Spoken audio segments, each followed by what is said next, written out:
Hello everyone, कैसे हैं आप सब। आई होप कि आप सब बिल्कुल ठीक ठाक होंगे। मैं भी बिल्कुल ठीक हूँ। Welcome back to my channel. और बस आज ना मैंने अपना व्लॉग शॉपिंग से स्टार्ट किया है और मैंने आप लोगों से कितनी दफ़ा शेयर किया है कि मैं ज़्यादातर अपनी शॉपिंग एवेन्यू से ही करती हूँ। पर जो मस्कट में रहते हैं उन्हें पता होगा कि एवेन्यू मॉल में फ्राइडे और सैटरडे को इतना ज़्यादा रश होता है, स्पेशली शाम के टाइम पे, रात के टाइम पे। तो वहाँ पे पार्किंग मिलती ही नहीं है। पहले हम लोग वहाँ पे गए थे बट हमें पार्किंग नहीं मिली, तो फिर हम कैरेफोर आ गए थे। और बस हमेशा ही मेरी यही कोशिश रहती है कि जब भी मुझे ग्रॉसरी की शॉपिंग करने के लिए जाना हो तो या तो मैं रात को जाऊँ या फिर शाम के टाइम पे जाऊँ, जब मेरे सारे काम घर के ख़त्म हो चुके हो, सारे काम करके मैं फ्री हो गई हूँ।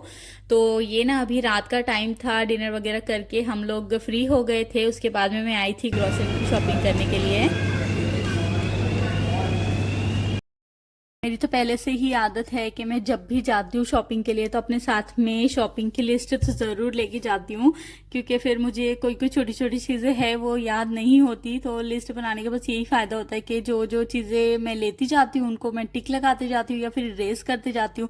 इससे फिर बंदा कोई भी चीज़ नहीं भूलता। मुझे तो बड़ी आदत है, मैं छोटी छोटी चीज़ें भूल जाती हूँ।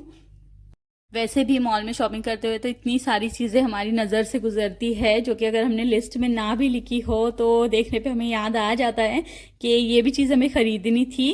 बट बेस्ट तो होता है कि आप लिस्ट बनाएं, लिस्ट में टिक आप लगाते जाते हो तो आपका काम थोड़ा आसान भी हो जाता है और शॉपिंग भी बहुत जल्दी से हो जाती है।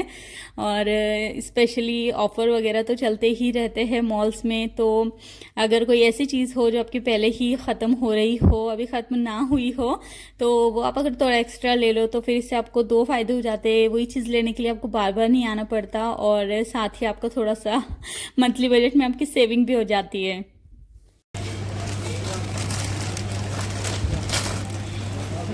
बस यहाँ पे ना हमारी शॉपिंग हो गई है और अभी हम बिल करा रहे हैं।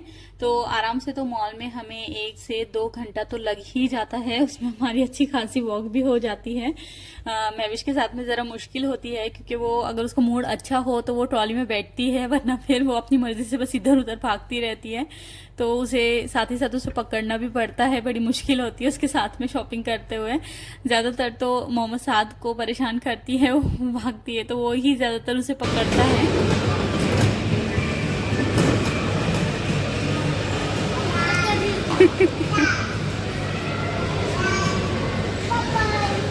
विश पहले ही जाके बैठ गई गाड़ी में और उसके पापा को डायरेक्शन दे रही है कि सारा सामान अंदर आने दो। ऐसे ही क्यूट क्यूट सी चीज़ें करती है वो। बच्चे तो वैसे बहुत प्यारे होते हैं बट इस तरह की जब वो क्यूट क्यूट सी हरकतें करते हैं ना तो बड़े प्यारे लगते हैं। वापस आने के बाद में तो मेरा सबसे मुश्किल काम शुरू हो जाता है, जो कि है चीज़ों को जगह पे रखना।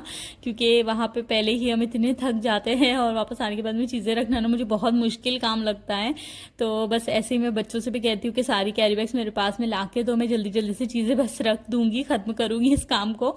और जो वेजिटेबल वगैरह थी मैंने उनको ऐसे ही थैली में रहने दिया था और फ्रिज में डाल दिया था। कल मैं फ्रिज भी साफ़ करूँगी और उसके साथ साथ ही मैं उन्हें अच्छे से वॉश करके रखूँगी। और कभी भी ना मैं फ्रिज को इकट्ठे साफ नहीं करती, मुझे वैसा टाइम ही नहीं मिलता। महविश की वजह से मैं नहीं कर पाती, सारी चीज़ें बाहर निकालो तो वो हंगामा कर देती है देख के। तो महविश को ऐसे लगता है कि बस फ्रिज से जो सामान बाहर आया है वो खेलने के लिए ही आया है। तो एक बार उसने एक कांच की बोतल भी तोड़ दी थी। तो जब से मैं थोड़ी सतर्क हो गई हूँ, अब मैं उसके सामने बिल्कुल भी फ्रिज नहीं साफ करती। जब वो सो रही होती है या तो दोपहर के टाइम पे या फिर कभी कभी मैं सुबह उसके उठने से पहले ही साफ़ कर लेती हूँ। तो वैसे तो मैंने सोचा हुआ है कि मैं कल पूरा डीप क्लीन करूँगी फ्रिज को। तो बस ऐसे ही भी मैंने चीज़ें रख दी है और वो अभी से बता रही है कि सारा काम मैंने ख़त्म किया है, मैंने किया है सब कुछ। तो बस अब मैं बंद करती हूँ किचन को और नेक्स्ट डे करूँगी अब सारा काम।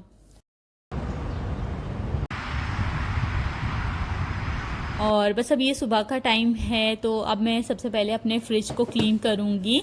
बट उससे पहले ना मैंने अपने लिए चाय बनाई थी। बिना चाय के तो मेरी बिल्कुल भी नहीं होती है सुबह, तो चाय पीना तो मेरे लिए मस्ट है।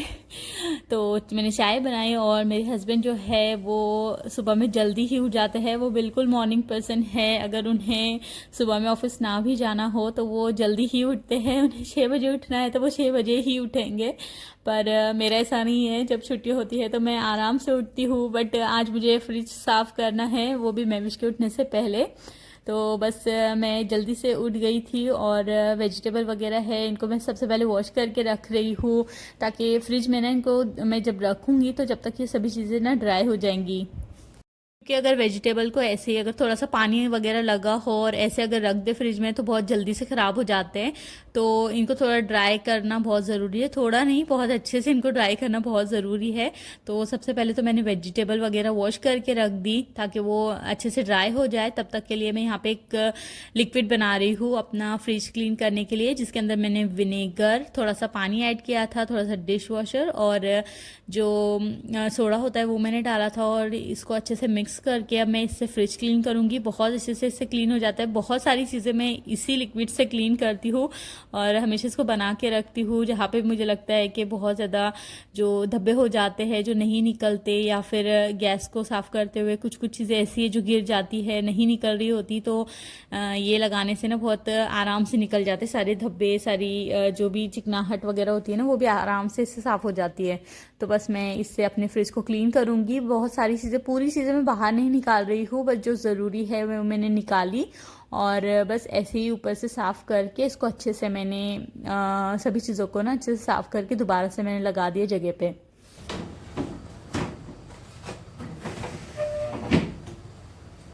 अभी ये जो बॉक्स है मेरे वेजिटेबल का, तो ये थोड़ा मुझे ज़्यादा गंदा लग रहा था, तो इसे मैं अब अच्छे से स्क्रब करके धो लूँगी। बाकी चीज़ें तो मैंने बस ऐसे ही कपड़े से साफ़ कर ली थी, वो हो गई थी। बस यही वाला था जो मुझे ज़्यादा गंदा लग रहा था, और बेसिन में ना वो बिल्कुल भी नहीं आता है, तो मुझे उसे बाथरूम में जाके बाथ टब में साफ़ करना पड़ता है। तो बस उसको मैंने अच्छे से वॉश करके रख दिया, और जो वेजिटेबल थी इनको भी मैंने अच्छे से ड्राई करके सभी जो बॉक्स थे उनके अंदर अब मैं इस तरह से रख दूँगी। वेजिटेबल को ना मैं 2 पार्ट में डिवाइड करके रख देती हूँ। मुझे लगता है जो पहले यूज़ करने वाली है उन्हें अलग कर देती हूँ, और जो अभी कुछ दिन अच्छी रहेंगी, फ्रेश रहेंगी, तो उन्हें मैं अलग कर देती हूँ। इस तरह से कोई भी वेजिटेबल ख़राब नहीं होती। आप जो पहले यूज़ करने वाली होते हैं उससे पहले यूज़ कर लेते हो, और जो थोड़े ज़्यादा देर चलने वाली है उन्हें बाद में यूज़ करते हो, तो वैसे करना ज़्यादा बेस्ट रहता है मुझे लगता है। और इस बार तो मैंने बहुत ज़्यादा वेजिटेबल नहीं ली। कैरेफोर में मुझे इतनी फ्रेश नहीं लग रही थी वेजिटेबल, तो ज़्यादातर लुलु में तो ज़्यादा अच्छी फ्रेश मिलती है, वहाँ से मैं ज़्यादा वेजिटेबल लाती हूँ। तो पहले तो ऐसा था कि वेजिटेबल मैं बिल्कुल भी नहीं लेती थी ओमान में जब मैं आई थी, क्योंकि यहाँ की वेजिटेबल का टेस्ट ना बहुत डिफरेंट लगता है। अगर आप नए आए हो तो यहाँ की वेजिटेबल ना बिल्कुल ऐसे लगता है कि टेस्टलेस है, टेस्ट नहीं है इनके अंदर। पर जैसे जैसे वक्त बीतता जाता है तो आप यूज टू होते जाते हो इन वेजिटेबल्स के टेस्ट के लिए। और लुलु वगैरह से या फिर जो भी मॉल होता है ना उनसे मैं सिर्फ कीमा लेती हूँ या फिर चिकन वगैरह ही लेती हूँ। यहाँ से मैं मटन बिल्कुल भी नहीं लेती। बाहर की शॉप से हम लेते हैं मटन, क्योंकि ये जो मॉल के मटन होते हैं ना इनके अंदर थोड़ी सी स्मेल आती है, तो मटन वगैरह लेना हो तो फिर हमें दूसरी बाहर की शॉप पे ही जाना पड़ता है। और बस ये ऊपर वाला सेक्शन मेरा फ्रिज का, ये भी मैंने फटाफट साफ़ कर दिया, और सारी चीज़ें अब दोबारा से मैं अंदर डाल दूँगी। और फ्रोज़न चीज़ें जो होती है ना मैं बहुत ही कम लेती हूँ बच्चों के लिए। मेरे बच्चे खाते भी नहीं हैं, और मुझे तो यही लगता है कि अगर आप जितना फ्रेश फूड बना हुआ बच्चों को खिलाओगे और जितना घर का बना हुआ खिलाओगे ना उतना ज़्यादा बच्चों के लिए हेल्दी रहता है। और बच्चे इसकी तरफ फिर जाते भी नहीं है फ्रोज़न चीज़ों की तरफ, तो थोड़ा बहुत ही लाती हूँ, या कभी मांगे तो फिर देने के लिए बेटर रहता है। वरना बस नगेट्स वगैरह लाती हूँ या फिर फ्राइज़, यही 2 चीज़ें मैं इनके लिए लेती हूँ। और बाकी सभी चीज़ें जो होती हैं ना वो मैं फ्रेश ही इनके लिए बनाती हूँ घर पे, और वही उन्हें देती हूँ। और कभी मुझे ऐसा लगे कि कुछ एक्स्ट्रा बना के रख लेना चाहिए तो मैं घर पे ही इनके लिए सब बना के फ्रीज करके रखती हूँ, ताकि एक आध हफ्ते में ना फिर इनको मैं चाहिए हो अगर तो फिर बना के देती हूँ। और मैंने अब इनको डीप फ्राई देना भी बिल्कुल बंद कर दिया है। मोहम्मद साद को ना बड़ी मुश्किल होती है, उसको कफ हो जाता है अगर उसको फ्राइज आइटम खिलाए, फ्राइड चीज़ें खिलाए तो इसीलिए मैं उसको एयर फ्रायर ही करके देती हूँ। ज़्यादातर चीज़ें फ्राई नहीं करती, डीप फ्राई नहीं करती उसके लिए। और बस यहाँ पे मैंने अपना सारा जो फ्रिज था वो क्लीन कर दिया है, पूरा सेट कर दिया अपने फ्रिज को। और वेजिटेबल भी बस इतनी ही लाती हूँ कि 1 या 2 हफ्ता मेरा आराम से गुजर जाए, बहुत ज़्यादा नहीं लाती। गर्मी इतनी है कि फिर ज़्यादा अगर ला लो तो फिर वेजिटेबल भी ख़राब हो जाती है। तो बस दूध और वेजिटेबल जो भी थोड़ी थोड़ी ख़त्म होती रहती है वो फिर हम नज़दीक की शॉप से ला लेते हैं। तो बस अब यहाँ पे ना मैं फ्रेग्रेंस वाली कैंडल लगा दूंगी किचन में, ताकि अच्छी से खुशबू आए। ये बहुत प्यारी सी खुशबू वाली कैंडल है। और अब मैं जाऊंगी फ्रेश वगैरह होके आऊंगी, क्योंकि इतने सारे काम के बाद में मेरे कपड़े भी बहुत ज़्यादा ख़राब हो गए हैं।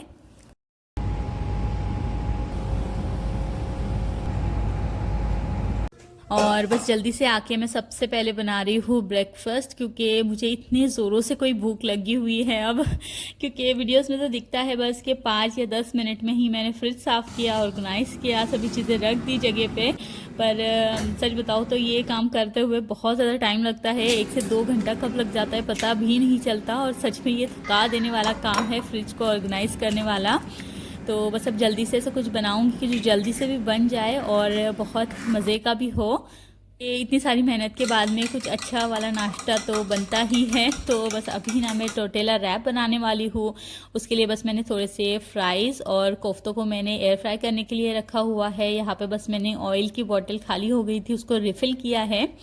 और एग्स मैंने 3 एग लिए थे, उसमें सिर्फ नमक मैंने ऐड किया। और इसको मैं अब फ्राई पैन में थोड़ा सा डालूंगी और इसके ऊपर टोटेला मैंने लगा दिया था। मैंने सिर्फ 10 से 15 मिनट के लिए कोफ्ते और फ्राइज़ लगाए थे और ये बहुत अच्छे से हो गए थे, टेंडर से हो गए थे, बहुत ही जूसी से हो गए थे। तो 10 मिनट इनके लिए बहुत काफ़ी होते हैं। एयर फ्रायर में जल्दी ही हो जाता है सब कुछ। तो बस इसे मैं इस तरह से कट कर लूँगी और इसकी मैं फिलिंग करने वाली हूँ टोटेला में। तो बस साथ में मैंने चाय भी बनने के लिए रखी थी दोबारा से। वैसे मैं एक ही दफ़ा चाय पीती हूँ सुबह में, पर कभी कभी मन हो तो दोबारा से भी बना लेती हूँ। और हम तो इंडिया से है, इंडिया में तो चाय लोग चाय की तरह नहीं पीते, बल्कि उसे टॉनिक समझ के पीते हैं। बहुत ज़्यादा चाय लवर होते हैं इंडिया में। तो टोटेला रैप बनाने के लिए सबसे पहले तो मैंने एग फ्राई किया था, उसके ऊपर टोटेला लगा दिया। और अब इनके ऊपर सारी चीज़ों की मैंने फिलिंग कर दी, जैसे कोफ्ते, फ्राइज़ और थोड़े से सॉस वगैरह डाले थे, वेजिटेबल डाली थी। और इसके अंदर मैंने 3 सॉस यूज़ किए थे, जैसे गार्लिक सॉस यूज़ किया, टोमेटो सॉस यूज़ किया और थोड़ा सा मस्टर्ड सॉस डाला था। बहुत ज़्यादा नहीं डालना, वरना इससे थोड़ा मस्टर्ड मस्टर्ड टेस्ट आता है तो अच्छा नहीं लगता। और बस ये यहाँ पे दोनों साइड से इसको अच्छे से थोड़ा सा क्रिस्पी होने देना है। और इस तरह से हमारे जो टोटेला है वो बहुत अच्छे से रेडी हो जाएंगे। तो सिर्फ मैंने 2 ही बनाए थे और बस इसके साथ में अब मैं चाय भी निकाल लूँगी।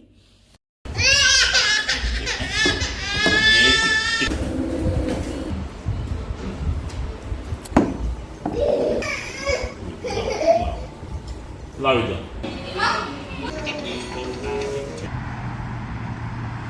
तो बस अब मैं अपना एयर फ्राई क्लीन करने लगी हूँ और जितने भी मेरे बर्तन रहते हैं वो मैं सब साफ़ करके रखूँगी।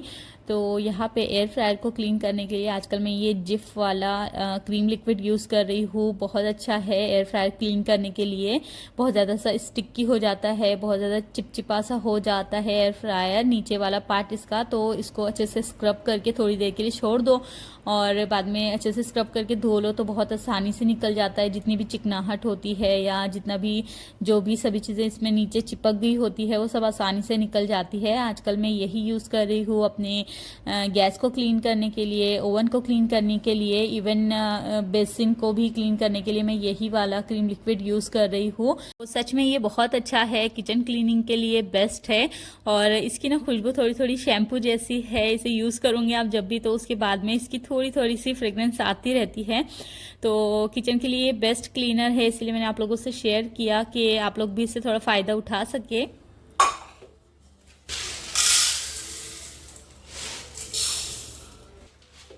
आज मैं सिंपल से दाल चावल बनाऊंगी लंच में। तो मैंने सोचा आप लोगों से भी इसकी रेसिपी शेयर करती हूँ। जब कभी आपको समझ ना आए कि लंच में क्या बनाना है या फिर कुछ लाइट सा आपका खाने का मन हो तो ये वाले दाल चावल आप लोग ज़रूर ट्राई कर सकते हो। तो सिर्फ मैंने तुअर की दाल ली है, इसके अंदर पानी, हल्दी, नमक और प्याज मैंने इसके अंदर डाल के इसको पकने के लिए छोड़ दिया है थोड़ी देर के लिए। अगर हमने पहले से ही डिसाइड करके रखा हो कि हम लंच में, डिनर में क्या बनाएंगे तो हम ज़्यादा से ज़्यादा टाइम घर को दे पाते हैं, बच्चों को दे पाते हैं और अपने लिए भी थोड़ा टाइम निकाल पाते हैं। है, वरना बस यही सोचने में दिन निकल जाता है कि हम आज क्या बनाएंगे। तो एक मील प्लानिंग भी बहुत ज़्यादा ज़रूरी है। हम बच्चों को भी टाइम दे पाते हैं, और जो छोटे बच्चे होते हैं उन्हें तो हमारी ज़्यादा ज़रूरत होती है। अगर हम पूरा दिन किचन में लगे रहे तो फिर वो ऐसे तंग से हो जाते हैं, बहुत ही परेशान से हो जाते हैं।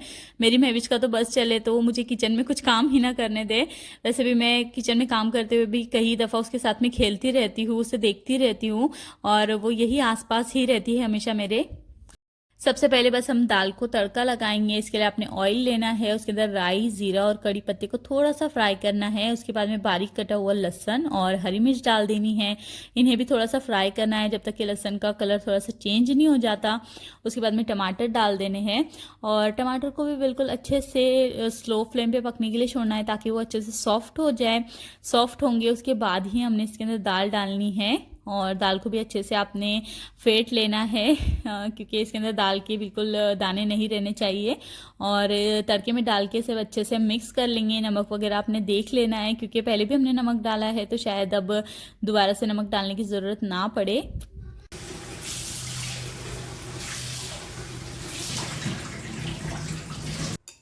साथ ही चावल भी मैंने डाल दिए हैं यहाँ पे पकने के लिए। और जब भी मैं राइस बनाती हूँ ना थोड़े से एक्स्ट्रा बना लेती हूँ, क्योंकि महविश चावल बड़े शौक से खाती है। और अभी लंच वगैरह वो कर लेंगे हमारे साथ में, और फिर शाम को जब दूध का टाइम होता है उसका, तो सिंपल दूध ना दे के मैं उसको थोड़ा राइस में दूध डाल के खिलाऊंगी। तो ऐसे भी वो बड़े शौक से खा लेती है।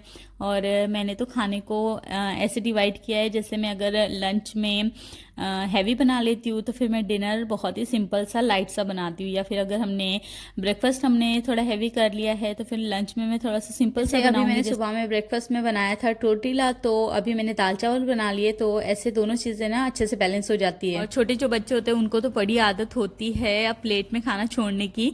तो मेरे मोहम्मद साद को भी ऐसी ही आदत है, वो अपना खाना कभी भी पूरा खत्म नहीं करता, वो आधा छोड़ देता है। तो बस उसकी यही आदत बदलने के लिए ना मैंने उसके लिए एक ट्रिक निकाली है। मैं उसे कहती हूँ कि साथ जितना मैंने तुम्हें खाना दिया है उतना अगर तुम जल्दी से फिनिश करोगे, शाम में कुछ अच्छा सा स्नैक्स बना के दूंगी, और ऐसे में उसके प्लेट में थोड़ा एक्स्ट्रा खाना डाल देती हूँ। और जब तक वो अपना खाना फिनिश करता है वो इतना ज़्यादा फुल हो जाता है कि फिर उसका कोई दिल ही नहीं होता दूसरी कोई चीज़ खाने का।